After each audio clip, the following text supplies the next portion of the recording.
नमस्कार, स्वागत है आप सबका डेली न्यूज़ इंडिया 9 में। आज हमारे साथ एक ऐसे शख्स मौजूद हैं यहाँ पर जो जयपुर से केदारनाथ की पैदल यात्रा कर रहे हैं। लमसम 750 किलोमीटर से ज़्यादा पैदल यात्रा। उन्हीं से सीधे बात करते हैं बिना समय बर्बाद किए। सर, आपका नाम और आप कहाँ से हैं और यात्रा का मकसद क्या है? भैया, मेरा नाम है कश्मीर नेहरा रियल नेम, और मेरा जो सोशल नेम है वो इंडियन मुसाफिर के नाम से है। और यात्रा मैं कर रहा हूँ जयपुर राजस्थान से केदारनाथ धाम की पद यात्रा, जो कि अराउंड 710 किलोमीटर के समथिंग पड़ता है।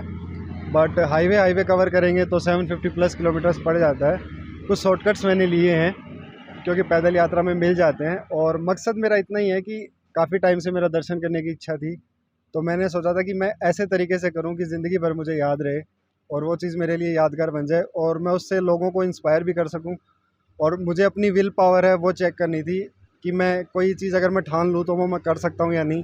तो काफ़ी चीज़ें एक साथ हो रही थी, तो इसलिए मैंने ये चीज़ जर्नी शुरू की। एक और सवाल है कि घर वालों का क्या रिएक्शन था जब आपने उनसे पहली बार ये बोला था कि मैं केदारनाथ जाऊंगा, वो भी पैदल, यहाँ से केदारनाथ तक? हाँ, एक्चुअली ये है ना कि मैं काफ़ी 4-5 साल से ट्रैवल कर रहा हूँ, तो घर वालों को पता है कि ट्रैवलिंग मेरी हॉबी है।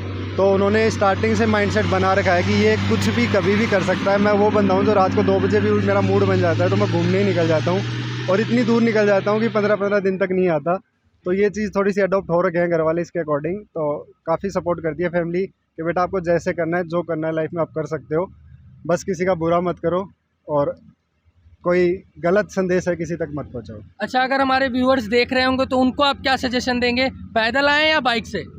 मैं सजेशन दूंगा पब्लिक ट्रांसपोर्ट काम में लो, सबसे इजी है। क्योंकि एक तो पहाड़ों में आप प्राइवेट व्हीकल लेके आओगे, पोल्यूशन बहुत बढ़ता है, ट्रैफिक बढ़ता है और लैंडस्लाइड्स होती रहती हैं, तो बाहर के लोगों को इतना यहाँ पे ड्राइविंग का एक्सपीरियंस नहीं रहता।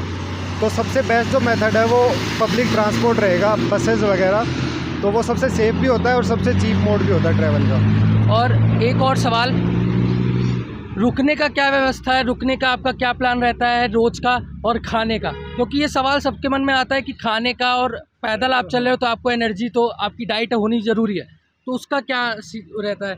डाइट भी है, देखो विल पावर की होनी चाहिए इंसान के। मैं तो दोनों टाइम सिर्फ खाना खाता हूँ, थाली सिस्टम चलता है, ढाबे मिल जाते हैं। तो कहीं पे 60 रुपीज़ की थाली है, कहीं पे 100 रुपीज़ की थाली है, कहीं पे 120 रुपीज़ की थाली है। वो नहीं मिलती तो अपनी चाय मैगी खा के काम चला लेते हैं। और रुकने का ऐसा है कि जहाँ जगह मिली वहाँ सो गए चद्दर तान के।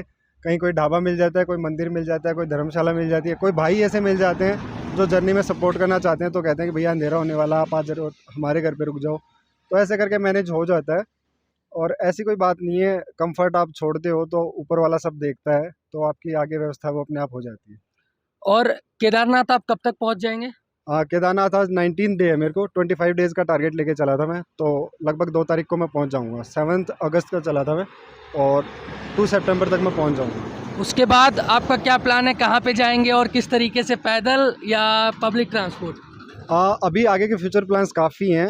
अभी केदारनाथ वाली इस जर्नी के बाद में मैं गोल्डन टेम्पल जाऊंगा फ्रॉम विद साइकिल, अपना टेंट वगैरह लेके, वो भी एक्सपीरियंस करना है मेरे को।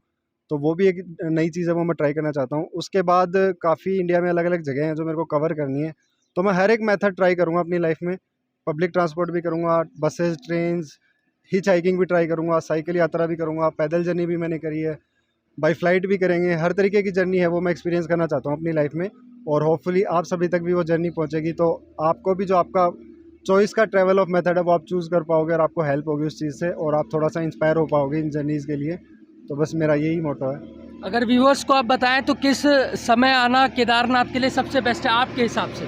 मेरे हिसाब से आप अगस्त लास्ट से 20 अगस्त से लेके और मिड अक्टूबर तक आ सकते हो, क्योंकि मानसून जा चुका होता है और सर्दियाँ आने वाली होती हैं, तो काफ़ी सही मौसम रहता है। और आप, मैं देख रहा हूँ कि आप एक छोटा सा बैग लेके चल रहे हैं, 19 दिन हो चुके हैं, टारगेट भी है 25वां दिन, अभी अभी 6 दिन बचे हैं आपके। तो इस छोटे से बैग में मैं दिखाना चाहूँगा, छोटा सा बैग है आपका, और इस छोटे से बैग में आपका सब कुछ सामान है। देखो, एक्चुअली मैं 2 लोअर, 4 टी शर्ट और 1 शॉर्ट्स लेके चला हूँ, साथ में एक टॉवल है, और जो भी अपने छोटी मोटी चीज़ें ज़रूरत की मेडिकल की, जो ट्यूब्स वगैरह हैं, पेन किलर वगैरह हैं, कुछ बुखार वगैरह की टैबलेट मैंने ली हैं, और एक अपनी वाटर बॉटल और एक रेनकोट, और अपना मोबाइल का चार्जर।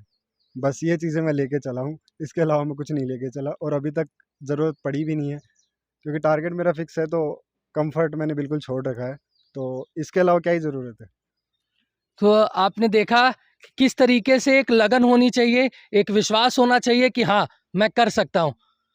वैसे ही इंडियन मुसाफिर आप इंस्टाग्राम, यूट्यूब पर जाकर सर्च करिए और ज़्यादा से ज़्यादा मात्रा में फॉलो भी करिए, क्योंकि ये आपको सिखाएंगे भी और बताएंगे भी इनका एक्सपीरियंस से कि कहाँ पर आपको क्या दिक्कत हो सकती है अगर आप पैदल जाते हैं, कहाँ पर आपको क्या दिक्कत हो सकती है अगर आप पब्लिक ट्रांसपोर्ट से जाते हैं। तो आप सजग भी हो सकते हैं और होशियार होकर अपनी ट्रिप भी प्लान कर सकते हैं। तो जुड़े रहिए हमारे साथ डेली न्यूज़ इंडिया 9 के साथ। धन्यवाद।